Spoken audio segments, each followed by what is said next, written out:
Oh, yeah. It's Monday, Monday, Monday.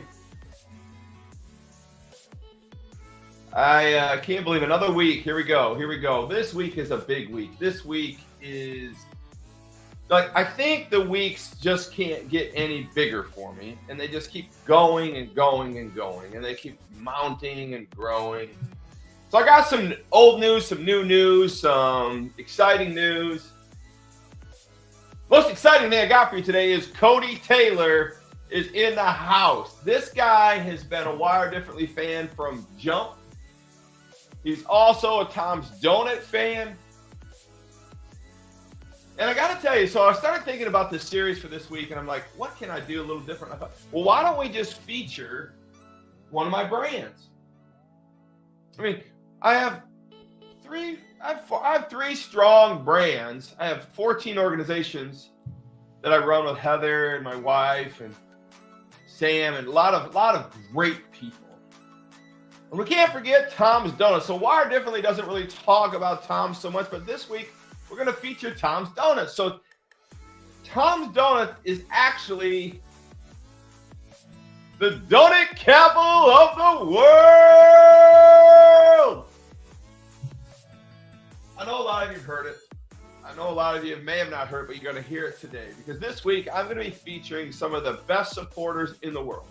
And when you build a brand, you have to have supporters. You have to have people behind you. You have people that are around you and gather around you. And those are the same people who you support. And so Cody Taylor is a perfect example of a business partner, friend, supporter.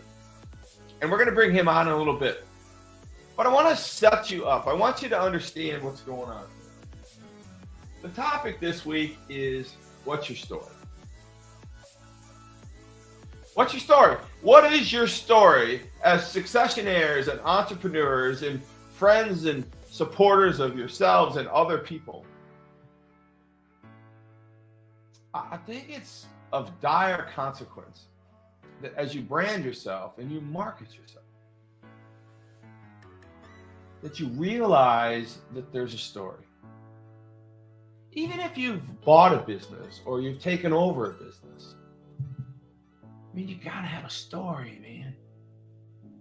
I mean, Jesus Christ had a story, right? The gospel's a story. The world is full of stories. Matter of fact, I'm making a living in Wire Differently telling amazing, great learning stories. All of my businesses have stories. All my books are based on the premise of stories. Most of my stories, a lot of my stories, built around mindset or of when I was growing up with my father. I mean, these stories are what catapult our businesses where we're going to be and where we're going to go. So I thought, well, let's feature Tom's Donuts. The story of Tom's Donuts is simply this. I was a little boy. I was 8 years old, and my father moved us from Michigan to Indiana, Lake James, Indiana, and said we're gonna live on the water here, and we're gonna build this company, and we're gonna do it in a way that we come up here 3-4 months out of the year, and we have this little donut trailer. Or this, my high school basketball coach taught me how to make donuts, and I've been making donuts since I was 13 years old. And so he learned the trade. He became a teacher, became a coach, kept his donut trade. And in the summers, he put a little trailer together out on Lake James, Indiana. Just a little trailer. The guy who owned it went bankrupt. The IRS was after him. And so my dad had to scrounge up $2,500. He asked my mom if she could ask her aunt, and the aunt said yes. And then they paid her back in one summer, and he bought this trailer, this business on Lake James, Indiana. What's the story here? The story is of perseverance, endurance, and this idea of taking a risk. But the story for Tom's Donuts, in my case, is it's my father's heritage. It's our family heritage. I started making donuts there when I was 8 years old. I lived in a little trailer court adjacent to Tom's Donuts on Four Corners in Indiana. I would run over to Bloodstone's Beach and swim. My mom would take us to the beach, and then we would get on milk crates in the afternoon, and then we would wash dishes in the back of this little trailer when my father was building this brand called Tom's Donuts.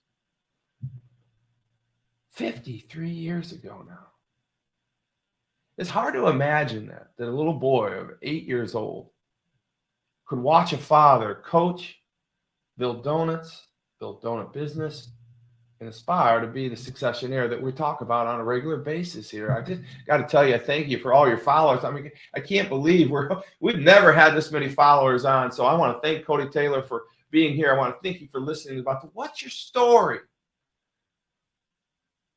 And one day, about 5-6 years ago, my father decided it was really difficult for him to do some things. Him and my brother were challenged, and the Tom's Donut business was foundering.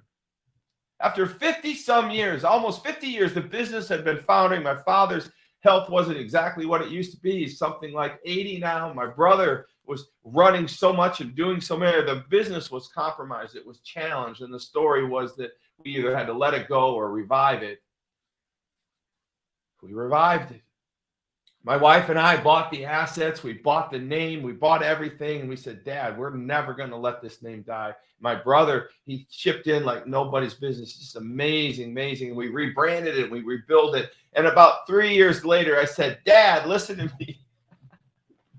You're a legend, man. You're a coach. You're a legend. You're all these things. I just are so amazed with you. I said, Dad, listen to me. This is the donut capital of the world.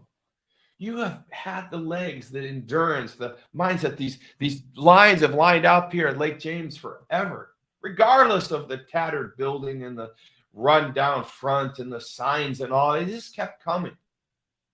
So we reboosted it. We relabeled it. We rebranded it. And we made it Tom's Donuts Original, separating ourselves from all these other Toms that are out there playing, imposters on us. And I brought back my dad's original donut recipe. And I said, we're back. 1970s, baby. We did it. And then I whispered something to my dad. Cody, you're going to love this story. I whispered something to my dad, and I said, Dad, do you realize that we are the donut capital of the world? And I'm telling everybody about it. And he said, son, you just can't run around saying that. And I said, Dad, I could say it. Because we are. We're the donut capital of the world. Son, you just can't say it. Just like that. I said, Dad, but we are. And I started saying it and started saying it. And I started saying it. I started branding and I started branding and I started branding. People were laughing at me at first. They were laughing and they're saying, what are you talking about? It's Canada. It's not this. It's that. It's this. We have lines of people for days and hours and seasons and years for over and over and over. No one can tell me that Angola, Indiana, Lake James, Indiana isn't the donut capital. Look, you can't tell me I'm not. I can tell you that we are. And as I said it and I said it and I said it, people started to repeat it. And then ultimately people were yelling, donut capital of the world. And then I bought this beautiful red truck off of Cody Taylor. He cut me the best deal in the world at Harold Chevrolet. He cut me the best deal in the world. He says, you need this red truck. I said, Cody, you're right. I need this truck. So he said, go ahead and buy this truck. No, he's a great guy. And so I bought the truck, and one of the best things I ever did was this beautiful red truck, and we put Toms all over with lights on it. I'm driving around town, honk, honk, honk. People are like, donut capital of the world. Todd, you got the we did it. The community did it. And then finally, 3 years later, I had Guinness Book of World Records show up, and I said, we are going to delineate ourselves. We're going to separate ourselves from the pack, just like Harold Chevrolet over the years and years that they've done. And we separate ourselves when we set the Guinness Book of World Record. 8,558 donuts, all sold in 8 hours in one day. And Guinness was there to proclaim us the donut capital of the world. Google it. Google it, Google it, Google it, Google it, Google it, Google it, Google it. I'm messing around. You don't do that. You don't do that without people like Cody. Cody. How we doing, sir? Slow me down because I get to going and I'm like, I want to get to you, but I had to get to the story behind the story, right? I had to tell people what's going on, and I have to remind them that we're the donut capital of the world. And one of the reasons we're the donut capital of the world is basically people like you. Do you know the story? I do. Do you love this story? It's a good story. I'll tell you this, not to interrupt you or anything, but Oh, that's your job. Let's get it on like Donkey Kong. So- Let's see. Go ahead, brother.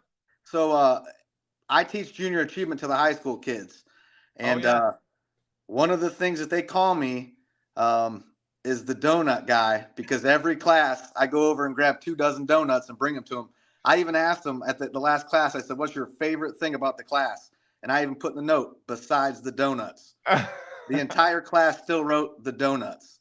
So it's Tom's Donuts is huge for the community. I mean, when you and it's right across the street from us. So Yeah. and that's not even Lake James. When you look outside on Saturday mornings and you see it's packed, that's just awesome. It's awesome to see. It builds traffic in town, and Crazy.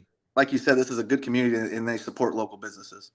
Well, I mean, I got to tell you, there's no secret. I asked you to be on this Tom's Donut Week, Identity Week, this Know Your Story Week, and I can't wait to hear your story. But people need to realize that, I'm bringing the Tom's Donut story this morning because it's such a great victory story.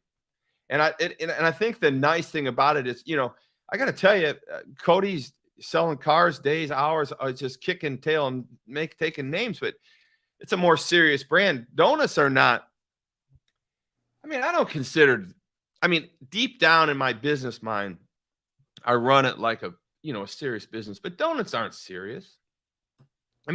Donuts are, I think that's why people like them, is because they're fun and they bring joy. And you're right across the street from Tom's Donuts, and you've been amazing with everything we've done. And the other thing about I've bought all my vehicles from Cody. I drive all the way from Florida to get my vehicles, and then I drive them back to Florida because I just really love what they do at Harold. I really love what they do at Ford. So I've bought Chevrolet, I've bought Ford. I've just loved working with Cody. But so Cody, so I want to talk, because you're very accomplished. You're a young man. I don't even think are you 40 yet? No, I'm 30, just turned 36. 36, and you're running big. You're running the electrical side of your company. You like that? I haven't moved in a while, so it shut off. It's on timers. Yeah. So tell us so you got a story. We just kind of represented the Tom's Donut story.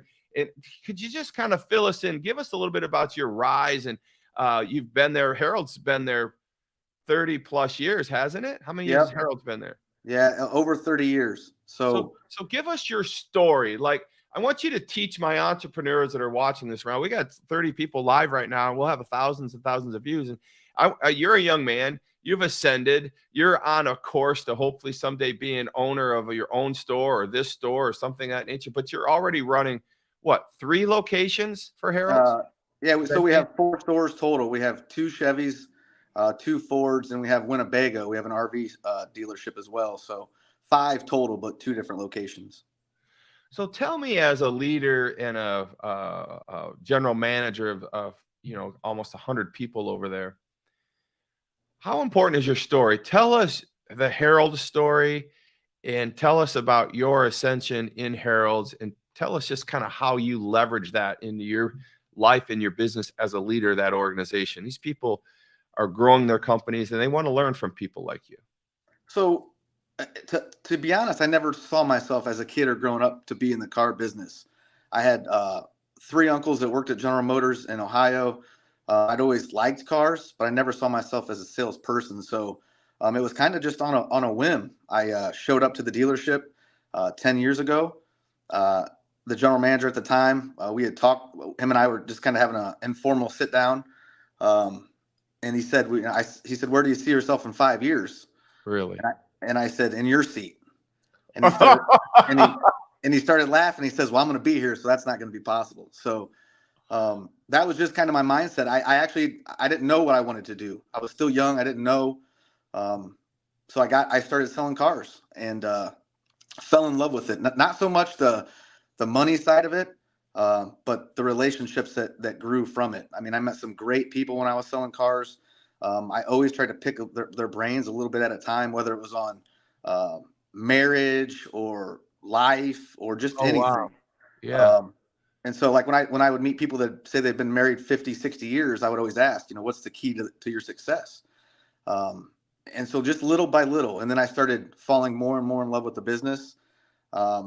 And I always had this little internal thing in me that I call drive. And I always wanted to know more. I want to do better.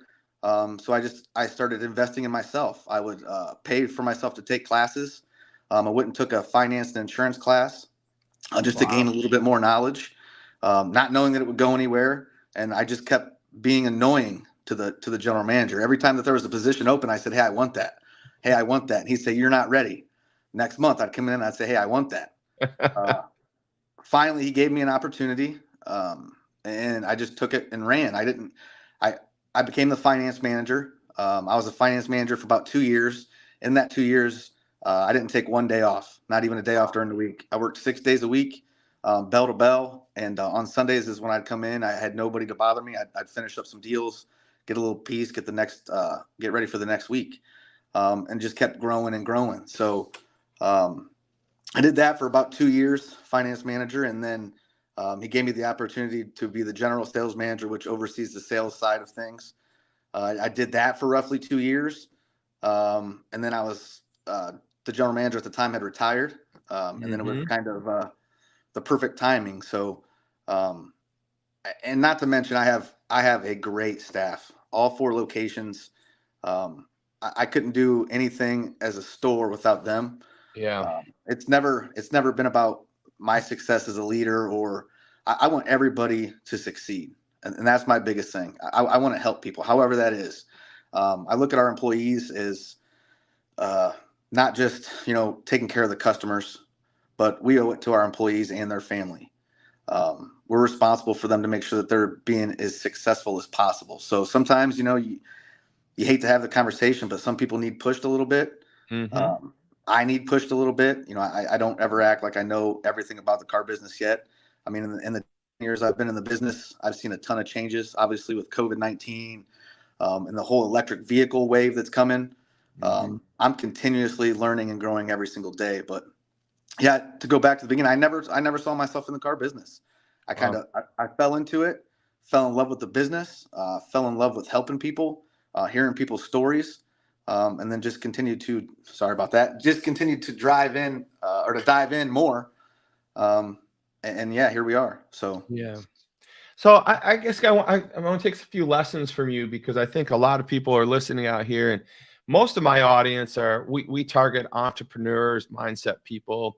And so a lot of the people on here that are listening right now have employees, and you have employees, and you're actually a partner or budding partner, and you work for this organization. I think the mastermind of Ben Davis as well as Harold's, it's kind of a co-branded thing there. But I think we want to talk about a little bit is like your leadership and how is it working? Since you bring up COVID, I feel like with our employees, but there's been a real shift of employee mindset. And I think one of the things that you mentioned there that I think is very, very important is that obviously as a leader, when the employee mindset really, really has shifted, I think it's really making a hard shift. And how do they look at work, and how they look at their job, and how and much they're willing to work for how much money. It's just changed. I think now that we have to adjust the way we look at employees. And I really feel, and I'm going to say we, because I'm in the group of owners, I'm with you, bosses, if you will, where I think for a long time, those group of owners and bosses were really spoiled at a certain minimum wage and a certain thing that was going on. And what happened is these employees basically had this reset with COVID. And we've noticed, and I want to know if you've noticed this as well, is we've got great employees, but it took a while to get the ones that were willing to work, and we had to really, really pay them a lot more money. And I don't feel bad about it. I feel bad that we didn't do it earlier. We were always kind of a higher, when I took over, we were a higher type pay for the type of work. But do you see the culture of the money valuation, or the culture of people really wanting to work to build a kingdom, or are they wanting to work to basically get through the day? What are you seeing, and how are you handling some of that? That's tough. I see both sides of it. Luckily, at our stores, we don't have high turnover. So we've had a lot of people that have been here for a while, and they continue to grow. And this is one of the businesses where, you eat what you kill, so to say. Yeah. I Yeah. mean, you sell cars, you make commissions off that. So, and sometimes, the worst thing you can do is get a big commission check, and then the next day you take your foot off the gas pedal. So, Yeah. but it's for me, it's just staying constant. I never have anybody that works for me do anything or say anything that I wouldn't do or say myself. Right. Right. When they're working leads, I'm working leads. I get in the morning and I knock out leads. I knock out emails. I reach out to any customer I need to, whether it's sales or service. And I think that's a trickle down effect. If they see me out moving cars on the lot, I'm the first one out there moving cars. They'll follow me. And that's just something that, that's the culture we have here. And, but I think it's going to take a little bit of time, though. Like you said, I think that generation, that next wave, is coming. And so have you had to change your commission structure at all, Cody? Have you just stayed traditional, or have you had to raise it? Have you had to tweak it? Have you had to create like different thresholds? I mean, we're having to find ways to keep people engaged and to really, because you said something about taking care of the employees and the families. Now, obviously, you're not going to go out and overtake care, but you understand your role as an employer. And I'm just curious, because you're in a kind of an industry that does work basically commissional. And I know your shop isn't quite that way, but I know it's based on hours and things of that nature. But I was just curious, and I'll just move on to the next topic. Have you had to really adjust how to do and pay your employees since COVID-19? So this is the weird part. A lot of dealerships, especially around us, they changed their pay plan during COVID for sales staff, and they lowered the commission basis. Really? We didn't. Obviously, everybody knows when COVID happened, everybody was shut down. The car business kind of took a boom. I know everybody saw. Yeah, you're right, because they couldn't get them. You were selling used cars is more than new cars, right? Yeah, and so I hate to say it, but for the business, it was I mean, you get a vehicle, you get 5 new cars in, and I mean, nobody was taking discounts. I mean, people, and you probably saw this too. There were dealerships advertising, $5, $10, $15,000 over MSRP, and so they. I know that you could have done that to me, and you didn't. No, I didn't. You didn't, and I want to make a note of that, and I thank you for that. I don't forget things like that. So, is the new car business catching up with the used car? Are we still lopsided? So it's actually getting better for both, at least our manufacturers. I can't speak of the other manufacturers, but the Chevy and Ford, and especially Buick, they're giving us vehicles. I mean, I think we've got here at the Chevy store, it feels like Christmas, but we've got 15 new vehicles on the ground. I couldn't tell you the last time we had that. So, a car dealer is excited about getting new cars. I just think your resilience is amazing, and I think in a small community, for you to survive and to keep, you just did a remodel in the Angola store, not even 2 years ago. I don't know. It's been a while, but I know it's real fresh. Yeah, it's fresh. And, we just got the Ford store in Angola. That's a new store. That was within a couple of years when we took that over. And that store's thriving too. And I truly believe it's with the personnel. I mean, you beat the drum. I know you have me on Facebook, man. Anytime we take a trade in, I post a trade in. Yeah. I try to name as many good things about it as I can. So. Well, we have a lot of listeners on here. They're entrepreneurs, and they're excited to hear about your ascension and how you're doing it. And last thing I want to touch on with you is, and I want to teach off of you a little bit, because I really respect what you've done, and you've helped me. And I just want to show you something real quick. You're going to love this, man, because this guy has bought every book I've wrote. He's the first person that I call, and he always takes care of me for his staff. Are you ready for this, Cody? Yeah. I'm going to show you this bad boy right here. Boom. Here we come. Here we go. Bam. There it is, baby. Wired differently, how to become wired differently. Your will be done. You may not need God in your life to be successful in this world, but I'm successful in this world because God is my life. That's some serious stuff there. So that book is coming, Cody, and I'll let you know when it comes out for sure. I appreciate that. Yeah, listen. So I would just want to take this out. I want to close with this idea of your story. And so as you tell your story, give us a little elevator pitch of your story and how you talk about Harold's and why it's so good for the community. Maybe it's heritage a little bit. I want my people to understand that the bandwidth of your story helps the foundation of your sale and the history and the quality of things that you're doing. Could you do that for me, brother? Yeah, and so Harold's and with the both locations, so I'll say Harold's and Ben Davis, but we're both led by a great family. They started the business over 40 years ago in Auburn.